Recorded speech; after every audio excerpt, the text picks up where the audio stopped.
absolutely clear that whatever Trump and other politicians claim, in reality this is not a ceasefire. The IDF is still murdering and maiming. Over 300 Palestinians have been killed in Gaza since the ceasefire, including 67 children. The Gaza Strip is effectively partitioned, and only very limited humanitarian aid is getting in. Earlier this month, you'll remember when tens of thousands of Palestinians faced massive floods after heavy rains, the Israeli government imposed restrictions on temporary shelters needed to replace the tens of thousands of tents that were destroyed. In the West Bank, settlement expansion and attacks on Palestinians are intensifying at record pace, with homes, mosques and vehicles set ablaze and increased killings, almost always with the protection of the Israeli government. Ben-Gvir, the far-right national security minister who wants to formally annex the West Bank, has given over 100,000 weapons to civilian security squads. The Israeli human rights organization B'Tselem has warned that we haven't seen the worst yet. And what does partition mean? The so-called red zone would be left in ruins, while the green zone would be under Israeli and international military control. This is nothing other than the entrenchment of the occupation, and it would make any meaningful reconstruction extremely difficult, if not impossible. The UN Security Council has, of course, now backed Trump's plan for Gaza, which proposes the disarmament of Hamas and governance handed over to a technocratic, farcically named Board of Peace, alongside an international stabilization force.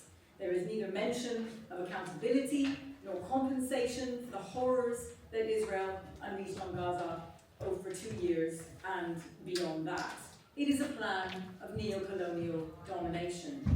And while the Palestinian Authority issued a statement welcoming the Security Council resolution, and it said that it was ready to take part in its implementation, Hamas has refused to disarm. It's the only armed resistance on the ground against the normalization of the genocide and occupation.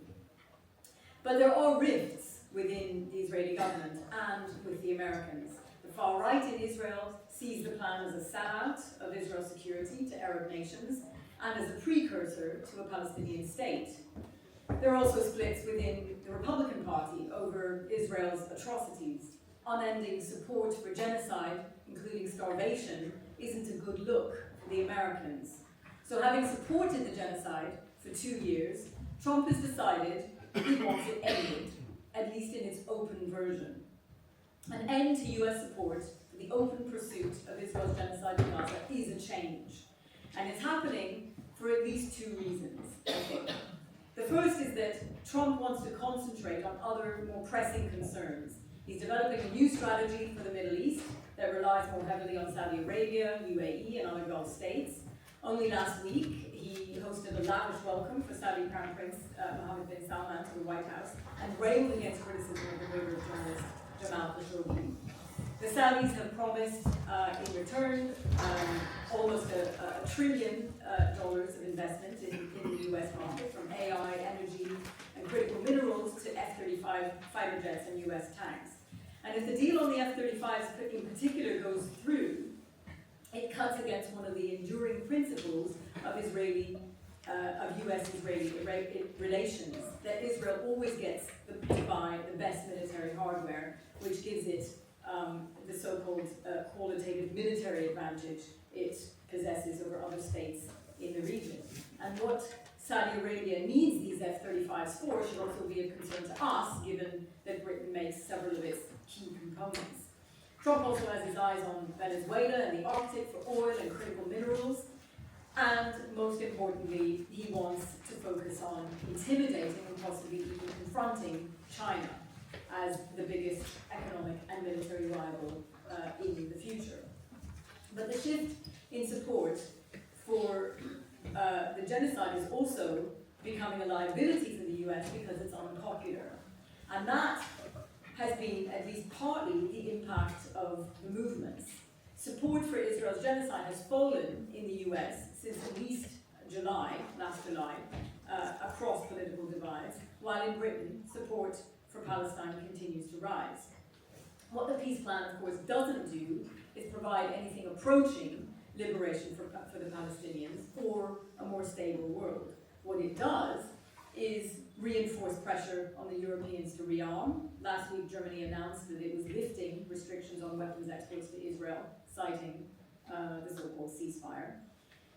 And Trump's pressure on European states is, of course, not a product of a desire to disengage, but to try and force Europe to play a bigger role in what is still a very aggressive Western foreign policy posture, especially in NATO.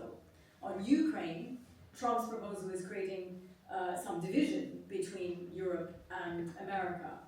But European powers, of course, have no power to break from the US. In a feeble way, they will face both in both directions. They sympathize with Ukraine, but they would not threaten the sanctity of NATO. And I think what we need to remember is that the anti-war movement has been arguing on the question of Ukraine from the beginning that there has to be some sort of negotiated settlement over Russia's invasion. And if the negotiations in 2022 had not been scuppered by Boris Johnson, hundreds of thousands of lives would have been saved, and Ukraine would probably have a better deal now compared to what is on the table currently. And beyond obviously raising the threat of war, European rearmament will directly cost working class people in Europe. It will come directly out of the NHS, the crumbling schools, the dysfunctional HE sector, local councils, and so on.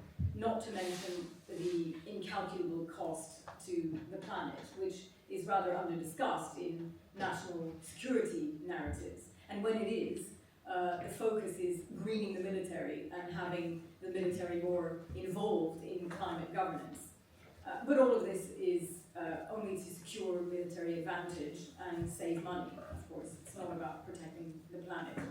And more, people are turning against war, including for these reasons.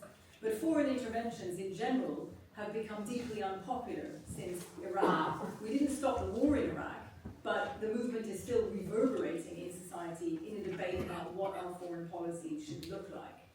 So we mustn't underestimate, I think, the achievements of the anti-war movement in popularizing pro-Palestine sentiment and the slogan, welfare not warfare. And I think it's going to become a much more center stage in the coming weeks and months. But if Trump is changing the focus to wider war, if these deals go through in some form, then we as anti-imperialists have to change our focus as well. And the discussions today are partly about mapping out priorities for the left, and one of the central priorities in the months ahead has to be about how we strengthen the anti-war movement, not through abstract calls for strikes, good though they would be, but how we can strengthen the mass collective nature of the movement in order to give people real confidence to take the kind of action in workplaces, including mass industrial action that could start to turn the tide against all imperialist war and force the investment in welfare that is so desperately needed. That means linking warfare to the question of austerity and mobilizing on a mass working class basis as crucial elements of any strategy. And it means building every national demo over Palestine, keeping the Palestine question in people's minds and on the streets, and to make those national demonstrations as big and as militant as possible for a start. See you on the streets of 29th of November and into the new year, and I look forward to our discussions.